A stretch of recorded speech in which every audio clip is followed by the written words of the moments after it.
Puji Tuhan, selamat pagi teman-teman yang akan bergabung. Saat pagi hari ini ada Niar, kita akan mulai pembelajaran pagi kita. Sebelum itu kita akan berdoa, mari kita berdoa. Terima kasih Tuhan Yesus yang baik, kami bersyukur dan bersyukur saat pagi hari yang indah ini Tuhan Yesus, dengan hari yang baru Engkau berikan buat kami. Terima kasih untuk anugerah-Mu yang begitu melimpah buat kami Tuhan. Kami terus Tuhan Yesus menyerahkan kehidupan kami, tubuh jiwa roh kami ke dalam tangan-Mu di sepanjang hari ini.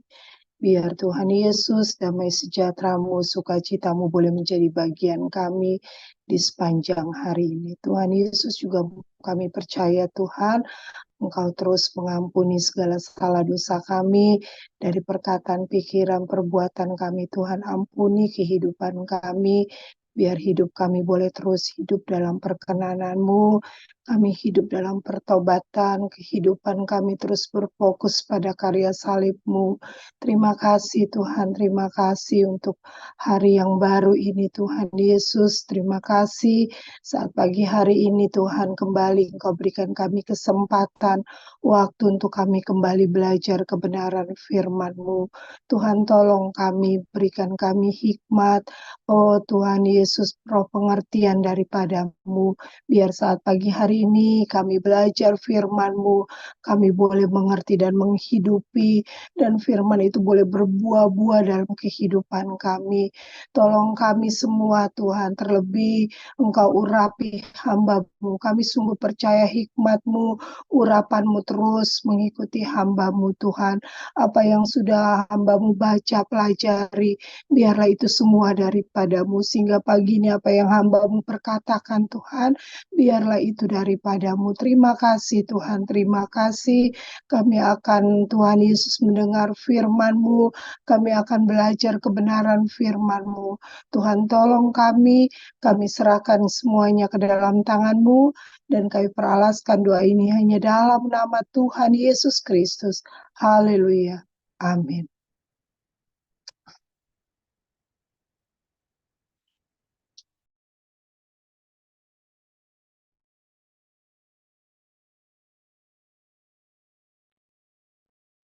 Puji Tuhan, selamat pagi. Sama-sama kita belajar firman Tuhan pada saat pagi hari ini. Kita melanjutkan setelah 2 minggu kita libur, doktrin Roh Kudus.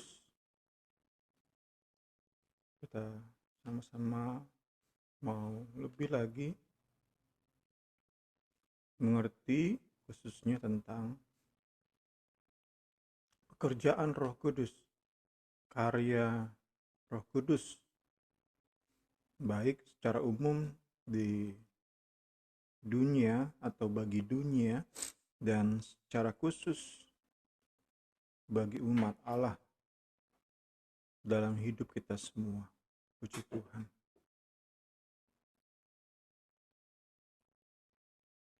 Kita melanjutkan bagian kedua setelah 3 minggu lalu kita bahas bagian pertama tentang karya Roh Kudus.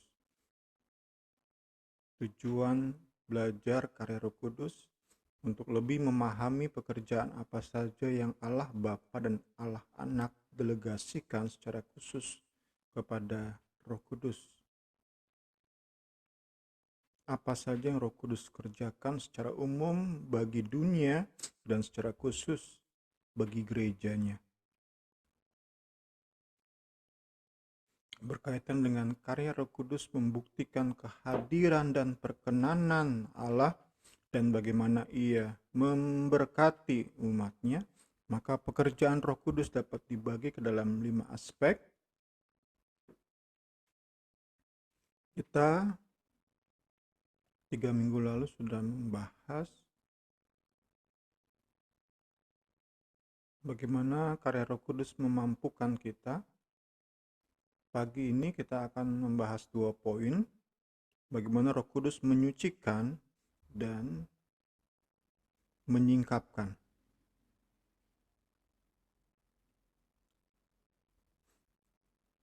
Kita sama-sama berdoa supaya apa yang menjadi bagian kita pada saat Pagi hari ini tidak berlalu begitu saja, tapi sungguh-sungguh mendatangkan berkat-berkat ilahi dalam hidup kita. Kita dipimpin oleh Roh. Ada orang-orang yang diberkati oleh hidup kita yang dipimpin oleh Roh.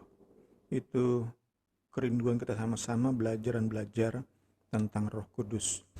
Roh Kudus menyucikan, puji Tuhan. Sesuai dengan namanya, salah satu aktivitas utama Roh Kudus adalah menyucikan umat Allah dari dosa. Ia membuat kita lebih bersih dari dosa dalam kita menjalani kehidupan sehari-hari.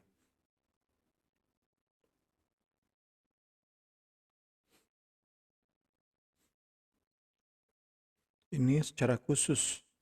Secara umum, Roh Kudus pun bekerja bagi dunia. Dan kalau Roh Kudus datang, Ia akan menginsafkan dunia akan dosa, kebenaran dan penghakiman akan dosa, karena mereka tetap tidak percaya kepadaku, akan kebenaran, karena aku pergi kepada Bapa dan kamu tidak melihat aku lagi, akan penghakiman, karena penguasa dunia ini telah dihukum. Puji Tuhan.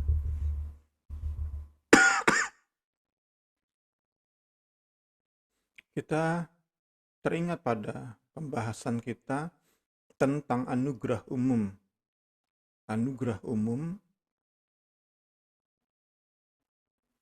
itu di Doktrin Alkitab.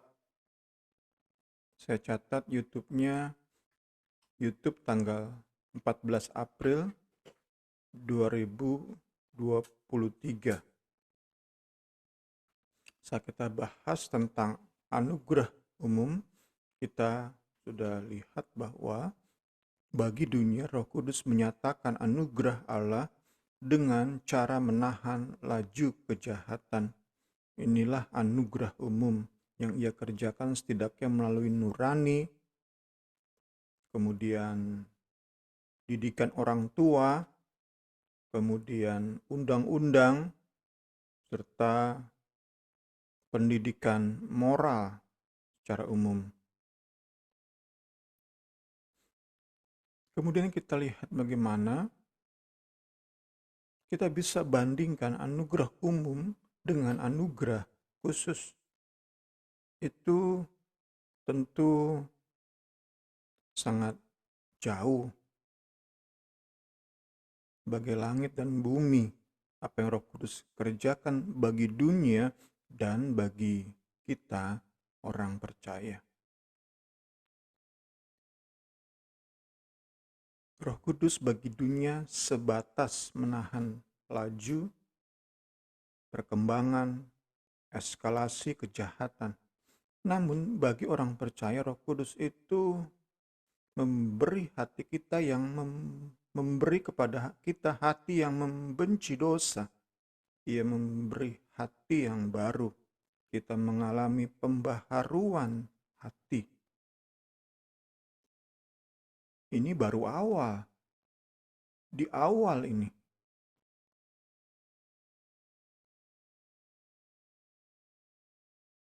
Inilah kelahiran baru, momen di mana ia mulai menghentikan pola hidup berdosa dari hidup kita.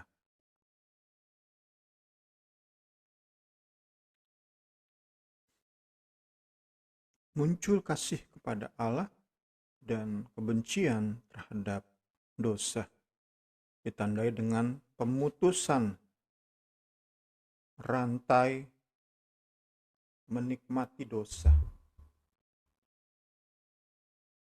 Dosa tidak lagi menjadi sesuatu yang kita nikmati. Kita tentu masih jatuh bangun dalam dosa, tapi kita udah nggak mengikuti rangkaian pola hidup, rantai dari kehidupan berdosa. Beberapa orang di antara kamu demikianlah dahulu. Ini menunjuk kepada dosa-dosa spesifik yang ada di kota Korintus. Tetapi sekarang kamu telah memberi dirimu disucikan, kamu telah dikuduskan, kamu telah dibenarkan dalam nama Tuhan Yesus Kristus dan dalam roh Allah kita. Roh Kudus memutus siklus berdosa kita. Puji Tuhan, puji Tuhan.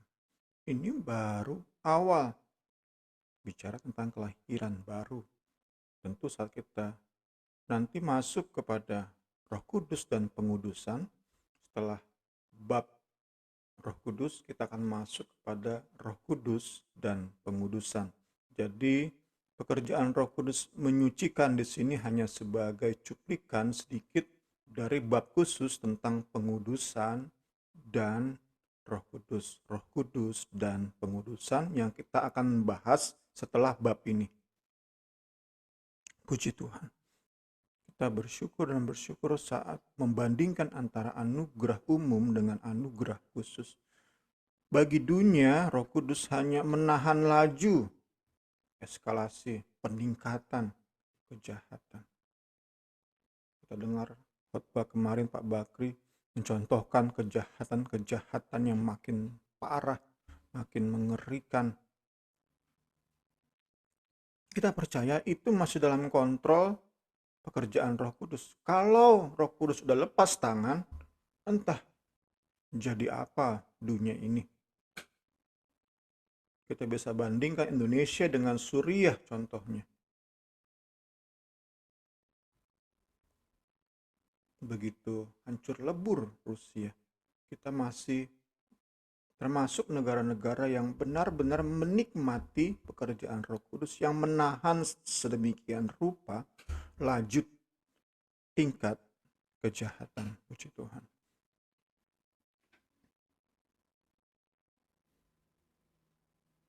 Jadi dapat kita katakan bahwa dahulu sebelum lahir baru, hidup kita lebih dipengaruhi oleh pola didik orang tua. Oleh takutnya kita akan pemerintah yang punya pedang, yang menyandang pedang, yang bisa menjatuhkan hukuman.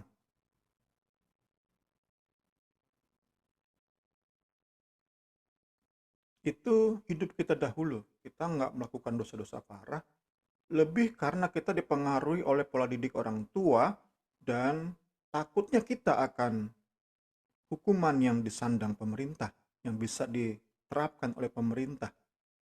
Namun setelah kita lahir baru, kita percaya kita lebih dipengaruhi oleh kasih Kristus yang terus bertumbuh di hati kita.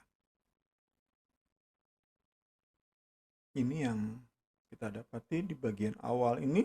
Puji Tuhan, puji Tuhan. Selanjutnya kita lihat bahwa pembaharuan hati itu dilanjutkan dengan pembaharuan akal budi. Roma 12 ayat 2. Roh Kudus membuat kita mengerti apa yang merupakan kehendak Allah, apa yang menyenangkan hati Allah, dan apa yang sempurna. Kita sudah sering lihat ayat ini, puji Tuhan. Kita lanjutkan. Jadi pembaharuan hati, pembaharuan akal budi itu memberi kita bukan hanya keinginan untuk menyenangkan hati Allah, tapi juga kuasa untuk mewujudkan keinginan tersebut di dalam hidup kita yang sudah dikuduskan oleh Roh Kudus. Inilah kita namakan, kita pahami sebagai apa yang disebut oleh Alkitab proses pengudusan menuju pemuliaan. Dengan demikian Roh Kudus membawa kita masuk ke dalam proses pengudusan, proses di mana Ia mau kita terus memberi diri dipimpin oleh Roh Kudus, bahwa Ia mau sebagai oknum, sebagai pribadi yang berperan utama dalam keseharian kita menjalani etika Kristiani. Kita Kita lanjutkan. Di bagian lain, Alkitab menggambarkan secara lain, Roh Kudus digambarkan mengeluarkan buah roh dari dalam hidup kita. Dari hati yang dibaharui, diubahkan, akal budi yang diubahkan, itu mengeluarkan buah roh dari dalam hidup kita. Menampilkan sebuah kualitas kehidupan yang mencerminkan karakter Allah. Kita terus diubahkan dalam kemuliaan yang semakin besar. Kita perlu baca ini, dan kita semua mencerminkan kemuliaan Tuhan dengan muka yang tidak terselubung. Dan karena kemuliaan itu datangnya dari Tuhan yang adalah roh, maka kita diubah menjadi serupa dengan gambarnya dalam kemuliaan yang semakin besar. Dalam bahasa Inggris, from glory to glory. Puji Tuhan, puji Tuhan. Ini secara positif. Sedangkan secara negatif, Alkitab menjelaskan bahwa Roh Kudus memampukan kita mematikan perbuatan-perbuatan daging. Di sisi positif, ia mengeluarkan buah perbuatan-perbuatan yang mencerminkan karakter Allah. Di sisi negatif, ia mematikan perbuatan-perbuatan daging. Kita kiranya lebih lagi kagum terhadap karya Roh Kudus yang begitu luar biasa. Apalagi saat kita bandingkan dengan anugerah umum di mana Roh Kudus bekerja bagi dunia. Roh Kudus mematikan perbuatan-perbuatan daging. Daging tidak berkuasa lagi dalam hidup orang-orang kudus. Tidak mungkin kita tetap menjalani pola hidup lama di dalam dosa. Ini yang kita bisa pelajari di bagian ini. Kita mau sungguh-sungguh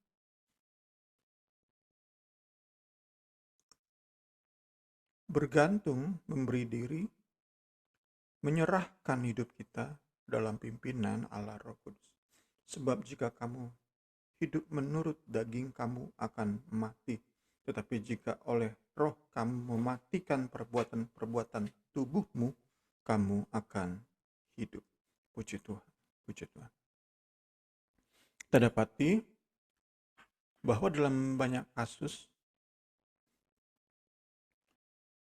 banyak dari kita menjadi muak dengan cara-cara lama memaknai karya Roh Kudus, pekerjaan Roh Kudus.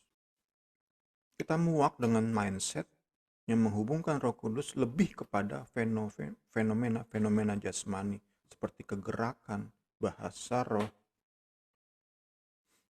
dan lain-lain.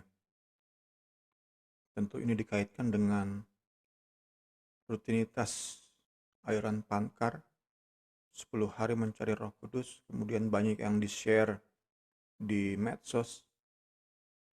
Di-share di medsos bagaimana orang nangis-nangis, teriak-teriak, berbahasa roh, kegerakan. Ini fenomena.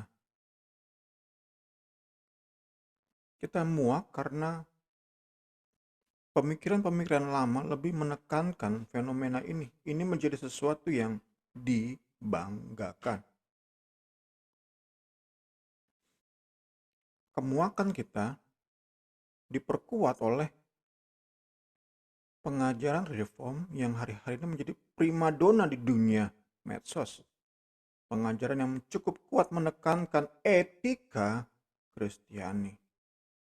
Bagaimana kita menjalani hidup seorang Kristen di dalam dunia modern. Ini seperti perbandingan yang cukup kontras. Yang satu menekankan tentang fenomena begitu bangga share di medsos, orang nangis-nangis, teriak-teriak, guling-guling. Di satu sisi, pengajaran yang menekankan bagaimana kita menjadi relevan, menjadi garam. Garam itu kan nggak terlihat, tapi memberi rasa. Itu kan yang pengen kita sama-sama miliki dalam kita menjalani hidup sebagai seorang Kristen. Nggak menjadi orang-orang yang terlihat aneh, membanggakan fenomena. Ini yang kita mau terus belajar, supaya kita hidup di dalam dunia modern ini sungguh-sungguh bisa menjadi garam dan terang. Puji Tuhan. Pemikiran yang kiranya memberkati kita semua, mencerahkan, mengorek sedikit, mencubit sedikit saat kita mulai terlena dengan berbagai bentuk fenomena tanpa memperhatikan bagaimana menjadi relevan di tengah dunia yang dikuasai oleh Gen Z, generasi di bawah kita, umur 20-30 yang menguasai, yang mendominasi dunia sekarang. Maukah kita menjadi relevan pada mereka, bagi mereka? Puji Tuhan. Kita lanjutkan. Kita lihat bagaimana Roh Kudus menyingkapkan. Kita nanti diskusi di bagian akhir saja ya. Ada beberapa poin, ada 6 poin bagaimana Roh Kudus menyingkapkan. Puji Tuhan. Pertama, ia menyingkapkan firman Tuhan kepada nabi-nabi PL dan rasul-rasul PB. Dalam PB, ia pun memakai beberapa orang untuk menyatakan pesan Allah, seperti Elizabeth, Zakaria, dan Simeon. Sebab tidak pernah nubuat dihasilkan oleh kehendak manusia, tetapi oleh dorongan Roh Kudus. Orang-orang berbicara atas nama Allah. Nabi-nabi di PL, rasul-rasul di PB, yang tulisan-tulisan mereka kita baca dalam Alkitab kita yakini itu dihasilkan bukan oleh kehendak manusia, tetapi oleh penyingkapan Roh Kudus. Puji Tuhan. Kemudian contoh seseorang yang bisa kita katakan bukan nabi, bukan rasul, yang jelas bukan rasul di PB, namun Roh Kudus pakai untuk berkata-kata, dan kata-kata mereka dicantumkan dalam Alkitab kita. Contohnya adalah Elizabeth. Ada Elizabeth, Zakaria, Simeon. Kita hanya beri satu contoh, Lukas 1, 41, 42. Dan ketika Elizabeth mendengar salam Maria, melonjaklah anak yang di dalam rahimnya. Dan Elizabeth pun penuh dengan Roh Kudus, lalu berseru dengan suara nyaring, diberkatilah. Ini kan perkataan Roh Kudus berarti. Bukan dari pemikiran isi hati Elizabeth. Ini Roh Kudus yang berikan. Diberkatilah engkau di antara semua perempuan, dan diberkatilah buah rahimmu. Puji Tuhan. Ini yang pertama, Roh Kudus menyingkapkan firman Allah kepada nabi-nabi PL dan rasul-rasul PB. Kemudian kedua, ia memberi bukti kehadiran ilahi. Di mana saat ia turun atas beberapa tokoh Alkitab, ia memenuhi beberapa tokoh Alkitab. Di beberapa kesempatan ia menunjukkan fenomena yang dapat dideteksi oleh indera manusia. Ini mengingatkan kita untuk nggak anti terhadap fenomena. Kita tentu juga mengejar karunia-karunia Roh Kudus. Kita mengejar fenomena yang dikerjakan oleh Roh Kudus. Namun perlu kita benar-benar mencapai keseimbangan. Kita berjuang mencapai keseimbangan. Jangan sampai kita begitu membanggakan fenomena, tetapi untuk menjadi relevan, kita benar-benar nggak update, kudet, kurang update. Kita nggak mau seperti itu. Kita nggak mau menjadi orang-orang Kristen yang aneh. Udah aneh, nggak jadi berkat. Itu yang jelas nggak jadi garam kita. Tuhan Yesus tolong kita semua. Kita lihat beberapa fenomena yang kita berikan di PL1, kemudian di PB1 sebagai contoh. Di PL bilangan 11 ayat 25-26, lalu turunlah Tuhan dalam awan dan berbicara kepada Musa.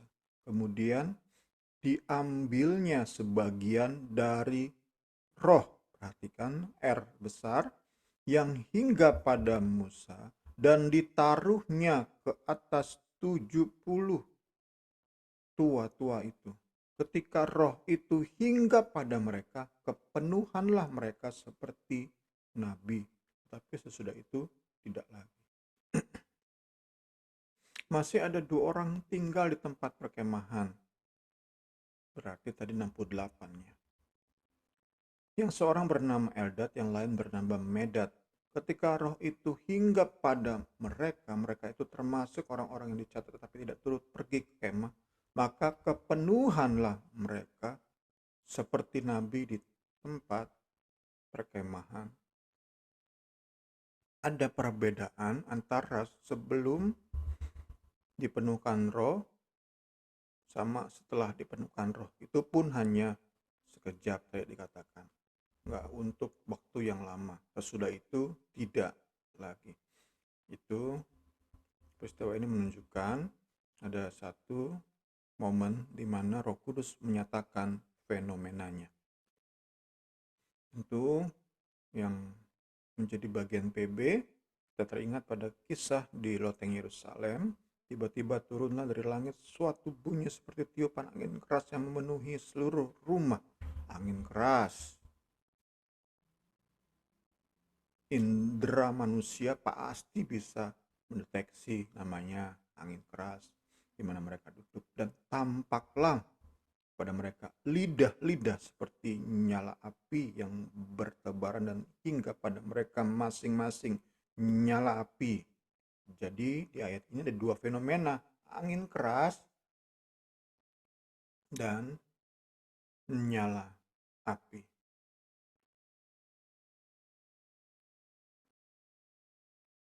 Sekali lagi diingatkan, kita nggak anti terhadap fenomena jasmania, terhadap karunia Roh Kudus, tetapi kita perlu keseimbangan. Kita perlu mengejar keseimbangan ini. Ada fenomena, ada relevansi, bagaimana kita bisa nyambung dengan dunia di mana kita hidup sekarang. Contohnya, yang saya baca,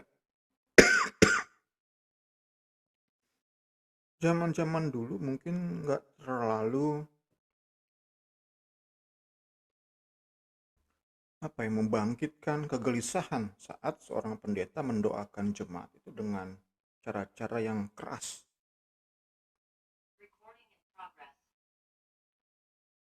Seperti mendoakan tapi sambil mukul yang didoakan, sambil ditarik tangannya. Itu kan mendoakan meskipun dengan imannya, dan orang itu sembuh. Tetapi cara-cara seperti itu jika diterapkan sekarang yang serba meninggikan etika, itu menjadi cara-cara yang udah nggak up to date, udah nggak relevan. Berdoa ngapain perlu dipukul orangnya, ditarik-tarik tangannya, ditarik-tarik kakinya. Ini kan hikmat Tuhan yang akan kita bisa terapkan untuk menjadi relevan tanpa harus kehilangan fenomena ilahi saat ia memang mau bekerja menyembuhkan orang tersebut. Nggak haruslah cara-cara dengan kekerasan sedemikian. Ini yang kita bisa belajar di bagian-bagian ini, puji Tuhan. Tak dibatasi oleh fenomena jasmania, ia pun dapat menunjukkan kehadiran perkenanan Allah melalui cara-cara yang tersembunyi bagi indera manusia. Contohnya dalam hidup kita orang-orang kudus, Ia menjadi saksi bahwa kita adalah anak-anak Allah. Ini kan pekerjaan Dia juga, menunjukkan kehadiran Allah, menunjukkan perkenanan Allah dalam hidup kita. Roh itu bersaksi bersama-sama dengan roh kita bahwa kita adalah anak-anak Allah. Kita sekali lagi nggak mau hanya mementingkan fenomena-fenomena yang bisa dideteksi oleh indera sesama, tapi kita pun mau melihat, mengagumi, menekankan juga pada karya-karya Roh Kudus yang bersifat misteri, namun nyata, nyata dampaknya. Puji Tuhan, puji Tuhan.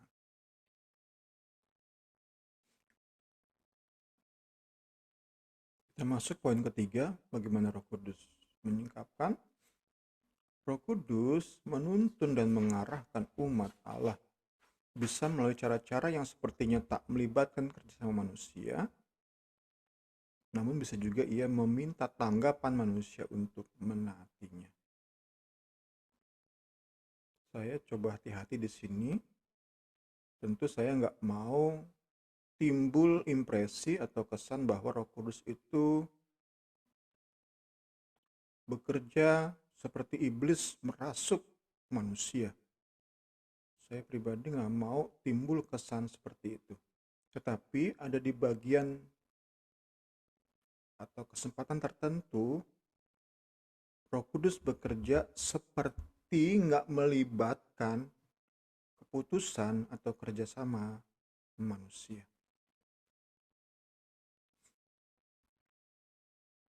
Dan setelah mereka keluar dari air, Filipus dan sida-sida dari Ethiopia, ini backgroundnya, ini konteksnya, Roh Tuhan tiba-tiba melarikan Filipus dari sida-sida itu tidak melihatnya lagi. Ia meneruskan perjalanannya dengan sukacita. Tetapi ternyata Filipus ada di Asdod. Ia berjalan melalui daerah itu dan memberitakan Injil di semua kota sampai ia tiba di Kaisarea. Dari Asdod ke Kaisarea, itu Roh Kudus pimpin, tetapi membutuhkan ketaatan Filipus. Kita dapat katakan seperti itu. Namun dari hadapan sida-sida Ethiopia sampai ke Asdod, itu dapat kita katakan Filipus nggak ada campur tangannya di situ. Filipus hanya dibawa oleh Roh Kudus. Ini kan kalau kita nggak pahami secara utuh dalam konteks keseluruhan Alkitab, kita bisa masuk kepada pemikiran bahwa Roh Kudus merasuk atau bertindak secara keras, kasar, nggak disetujui oleh Filipus, tapi tiba-tiba dibawa ke Asdod.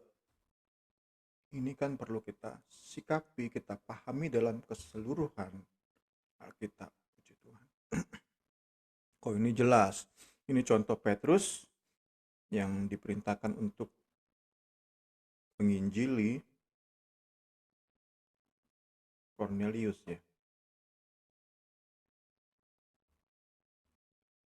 Dan ketika Petrus sedang berpikir tentang penglihatan itu, berkatalah Roh, ada 3 orang mencari engkau. Bangunlah, turunlah ke bawah, dan berangkatlah. Bangunlah, turun ke bawah, berangkat. Jangan bimbang, sebab aku yang menyuruh mereka kemari. Ini kan membutuhkan keputusan Petrus untuk taat kepada Roh Kudus. Puji Tuhan. Sekali lagi, ada saat benar-benar Roh Kudus seperti merasuk, namun ada saat-saat benar-benar Roh Kudus minta ketaatan kita. Puji Tuhan. Tentu yang lebih umum terjadi adalah ia menyatakan perkenanan Allah Trinitas tidak secara dramatik atau fenomena, secara lembut dan kontinu dari hari ke hari. Ya, daging kita secara manusia pengennya selalu yang dramatis, yang fenomenal. Kita pengennya mujizat terus, seperti anak bayi yang terus minta disuapin oleh Bapa Surgawi. Tetapi yang kita dapati dalam pola yang Alkitab atau PB berikan, kita dapati bahwa yang umum terjadi perkenanan Allah, Trinitas, itu dalam bentuk pimpinannya yang secara lembut dan kontinu dari hari ke hari. Akan tetapi jikalau kamu memberi dirimu dipimpin oleh Roh, maka kamu tidak hidup di bawah hukum Taurat.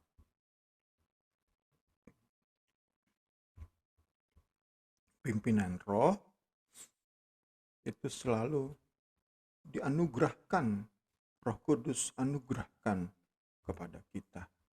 Kita dinasehati untuk memberi diri pada pimpinan Roh yang secara lembut dan kontinu dari hari ke hari tersebut. Yang apabila terus kita tanggapi dengan benar, membawa kita kepada kondisi di mana cengkeramannya begitu kuat atas hidup kita. Ini kembali masuk kepada bagaimana Roh Kudus melarikan Filipus. Ia dalam tanda kutip merasuk hidup kita di dalam kelembutannya. Saat kita terus mengikuti keinginan roh dan terus menolak keinginan daging, saat kepekaan kita terus bertumbuh, maka pengalaman Paulus bisa menjadi pengalaman kita. Tetapi sekarang sebagai tawanan roh,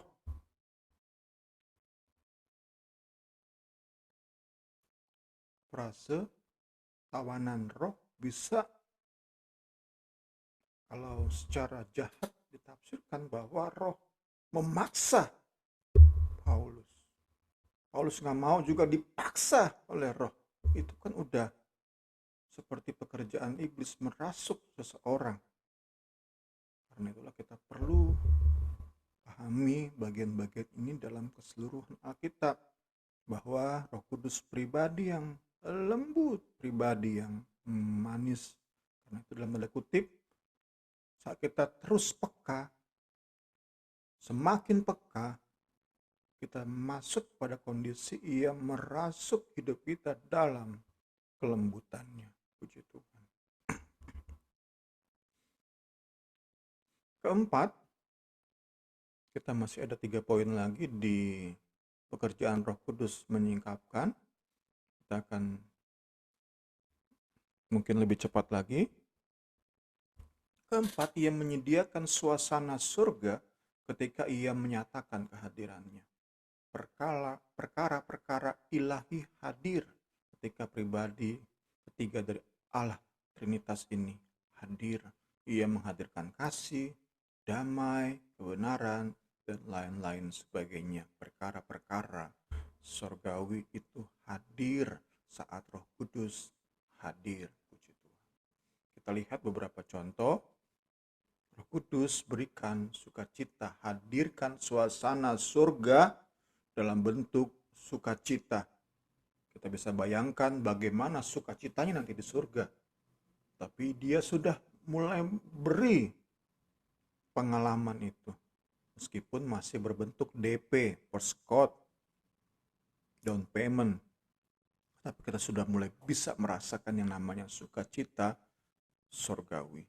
Dan murid-murid di Antioquia penuh dengan sukacita dan dengan Roh Kudus. Kemudian dalam bahasa Inggris kita melihat di Kisah Para Rasul 9:31 dikatakan Roh Kudus memberikan comfort. Di ayat yang sama di NIV Paulus menyatakan Kisah Para Rasul menyatakan bahwa Roh Kudus memberikan encouragement, dorongan. Puji Tuhan. Inilah yang Roh Kudus anugerahkan sebagai suasana surga dalam hidup kita dalam persekutuan kita bersama. Puji Tuhan, segala hormat, kemuliaan bagi Allah. Kelima, Roh Kudus membangkitkan kepastian keselamatan dalam hidup orang percaya. Ia melakukannya dengan memberi bukti-bukti peneguhan bahwa ia ada dalam kita dan kita di dalam Dia. Puji Tuhan. Barang siapa menuruti segala perintahnya, ia diam di dalam Allah dan Allah diam di dalam kita. Dan demikianlah kita ketahui bahwa Allah ada di dalam kita, yaitu Roh yang telah Ia karuniakan kepada kita. Roh Kudus memberi rasa pasti, rasa yakin, konfirmasi, peneguhan di hati pikiran kita bahwa Allah hadir di hidup kita. Puji Tuhan. Satu ayat lagi. Dan ia telah menempatkan rohnya sendiri di dalam hati kita sebagai bukti bahwa kita hidup bersama dengan Dia dan Ia bersama dengan kita. Puji Tuhan, sungguh Allah Trinitas bekerja luar biasa menyatakan segala bentuk anugerah. Kita bisa begitu yakin bahwa di dalam hidup kita ada Allah. Itu pekerjaan Roh Kudus meyakinkan kita. Puji Tuhan. Terakhir, keenam, pada saat pagi hari ini kita bahas Roh Kudus mengajari dan memberi pengertian. Melalui pekerjaan iluminasinya, umat Allah dapat memahami perkara-perkara yang Allah singkapkan. Tentu kita sudah belajar ada hal-hal yang Allah sembunyikan. Tetapi saat Roh Kudus bekerja menyingkapkan apa yang ada di pribadi Allah, kita bukan hanya disajikan data, tetapi Roh Kudus juga membuat kita memahami data-data tersebut. Kita bisa bandingkan dengan ilmu sekarang. Saat seseorang belajar, contohnya anak kami Jepta, statistik, data-data yang begitu banyak bisa diolah sedemikian rupa, disajikan, sehingga sungguh-sungguh banyak orang bisa mengerti kumpulan data yang begitu banyak. Kalau data tersebut kasih ke kita secara langsung yang orang awam, kita bingung apa ini data begitu banyak. Tapi saat seorang yang punya pengertian atau disiplin ilmu statistik, data yang begitu banyak bisa diolah sedemikian rupa sehingga disajikan dengan cukup jelas untuk membuat orang mengerti maksud dari kumpulan data-data tersebut. Puji Tuhan. Yang lebih hebat tentunya, Roh Kudus berkarya bukan hanya membuat kita mengerti, jadi Dia menyingkapkan apa yang ada dalam pribadi Allah, Ia buat kita mengerti. Lebih lanjut, Ia memampukan kita menyajikan kebenaran itu secara relevan dalam hidup kita sehari-hari. Wow, luar biasa pekerjaan Roh Kudus. Kita cuman belajar dan belajar, berserah, belajar dan belajar taat untuk semakin hari semakin peka. Puji Tuhan. Sedangkan yang bekerja semua adalah Roh Kudus. Puji Tuhan. Kita lihat beberapa ayat. Bagaimana Kebenaran yang ada dalam diri Allah yang bersifat kekal itu bisa kemudian bersifat up to date, menjadi relevan. Siapa gerangan di antara manusia yang tahu apa yang terdapat dalam diri manusia selain roh manusia sendiri yang ada dalam dia? Demikian pula lah, tidak ada orang yang tahu apa yang terdapat dalam diri Allah selain roh Allah. Roh Kudus yang mengetahui apa-apa yang ada dalam diri Allah. Dan saat ia mau menyingkapkan, ia bukan hanya menyingkapkan, tetapi ia bisa membuat kita mengerti. Puji Tuhan. Singkapkan mataku supaya aku memandang keajaiban-keajaiban dari Tauratmu. Ini kan mewakili permohonan kita semua. Dan permohonan ini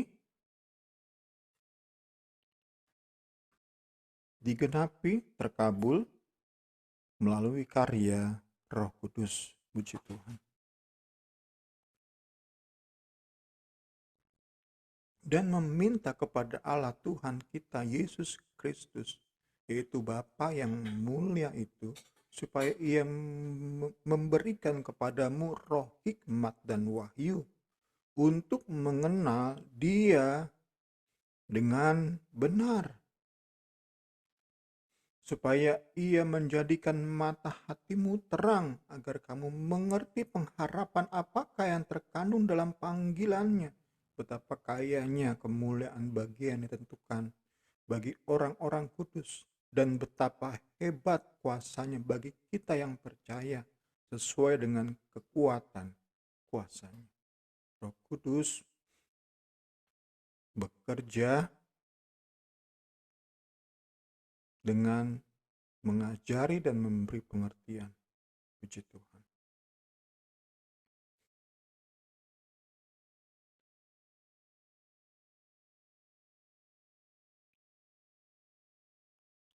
Ia bukan hanya mengingatkan kita akan semua pengajaran Kristus, tetapi juga membuat kita memahaminya. Ia pun dalam kesempatan tertentu memberitahukan peristiwa-peristiwa yang akan mendatang.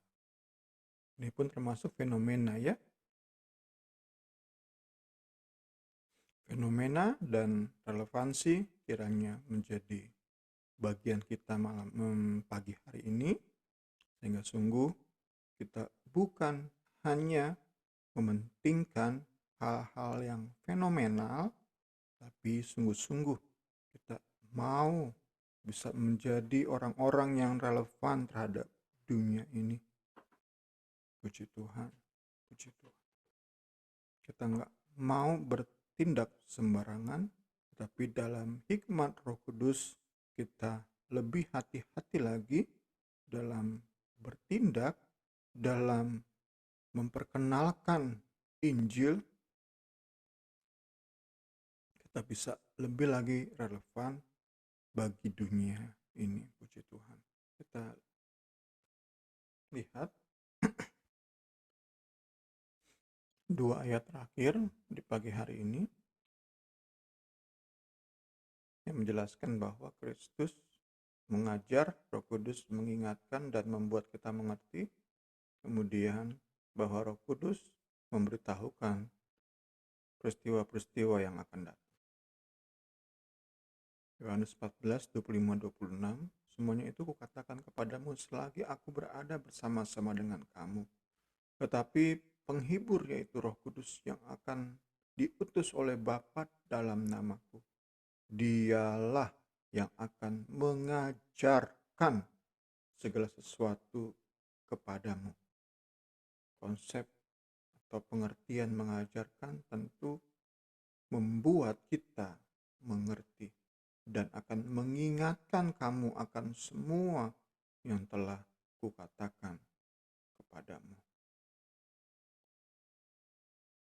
Banyak kali kita belajar, khususnya kita yang terus Bible study, terlibat dalam pendalaman Alkitab, Banyak hal kita belajar, tapi banyak kali juga kita kurang bergantung pada Roh Kudus sehingga nggak bisa mengerti secara tuntas. Biarlah pembelajaran kita pagi hari ini mengingatkan kita bahwa untuk kita bisa mengerti, mutlak kita membutuhkan Roh Kudus dan karyanya dalam hidup kita. Ayat terakhir, setelah beberapa hari kami tinggal di situ, datanglah dari Yerusalem, dari Yudea, seorang nabi bernama Agabus. Ia datang kepada kami lalu mengambil ikat pinggang Paulus. Sambil mengikat kaki dan tangannya sendiri, ia berkata, demikianlah kata Paulus. Beginilah orang yang empunya ikat pinggang ini akan diikat oleh orang-orang Yahudi di Yerusalem dan diserahkan ke dalam tangan bangsa-bangsa lain. Sebuah peristiwa yang kita tahu benar terjadi.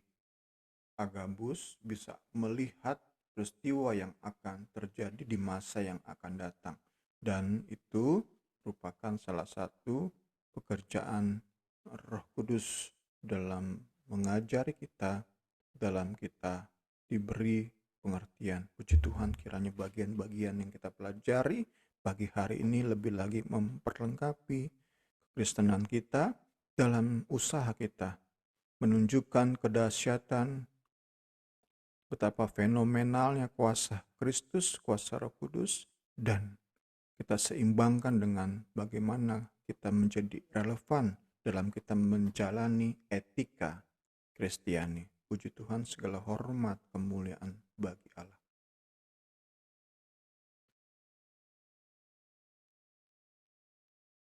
Puji Tuhan. Saat pagi hari ini mungkinnya mau ada yang ditanyakan atau menambahkan, boleh. Udah cukup Kak Rini, makasih. Oke, Makasih Bu. iya. Eh, oke, kalau gitu kita akan tutup pembelajaran kita pagi ini. Nanti Niar yang berdoa ya, Niar.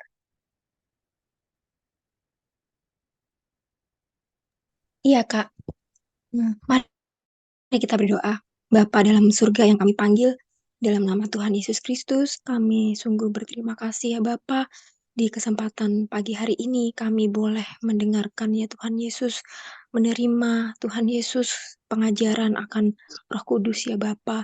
Sungguh kami berterima kasih untuk kehadiran Roh-Mu dalam hidup kami yang telah Kau curahkan Tuhan Yesus sejak beberapa ribu tahun yang lalu ya Bapa.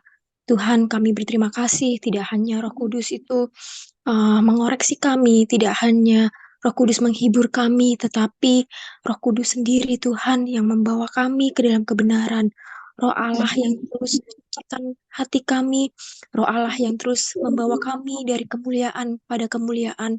Tuhan kami terus ya Tuhan Yesus berdoa Tuhan agar kiranya Roh Allah itu Tuhan Yesus yang memampukan kami berjalan ya Tuhan Yesus setiap hari dengan kuasa Roh-Mu Tuhan Yesus berjalan dalam roh kebenaran Tuhan.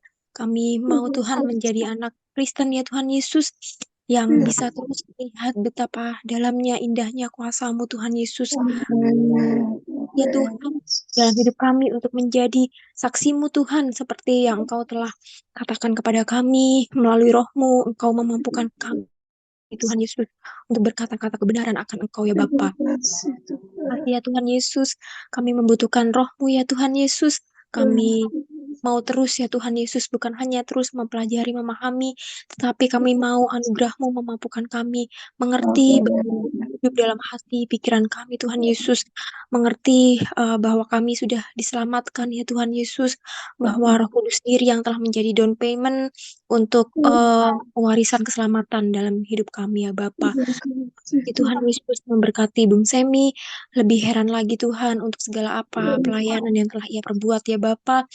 Setiap pelajaran, setiap materi Tuhan Yesus yang telah ia persiapkan Tuhan tolong ya Bapa. Tuhan yang memberi hikmat, memberikan kekuatan, memberikan penghiburan ya Tuhan Yesus dalam melayani kami semua ya Tuhan Yesus. Tuhan juga terus memberkati Kak Rini sebagai pendampingnya. juga Jesse Jepta Tuhan Yesus, menjadi keluarga yang menjadi panutan bagi kami ya Tuhan Yesus, memberikan mereka berkat untuk melayani jemaat yang kami percaya semakin hari semakin bertambah ya Tuhan Yesus. Berikan kekuatan bagi mereka, memberikan damai sejahtera ya Tuhan Yesus. Terima kasih ya Bapa, terima kasih kami juga percaya. Tuhan juga tolong setiap anak-anak-Mu ya Tuhan Yesus untuk bisa terus belajar Bible study ya Bapa, mempelajari firman Tuhan, sekalipun mereka mungkin tidak tergabung bersama kami, tapi mereka mau terus merindu ya Tuhan Yesus akan firman. Boleh punya waktu setiap hari di rumah mereka masing-masing untuk melihat kedalaman kasih-Mu melalui firman-Mu ya Bapa. Terima kasih, kami sungguh bersyukur untuk setiap kesempatan yang Kau berikan ya Tuhan Yesus. Kami sudah ya Tuhan Yesus mengakhiri pelajaran Bible kami. Kami serahkan ya Tuhan ibadah-ibadah selanjutnya ke depan ya Tuhan ke dalam tangan-Mu. Kami sudah berdoa, kami alaskan dalam nama Tuhan Yesus Kristus. Haleluya. Amin.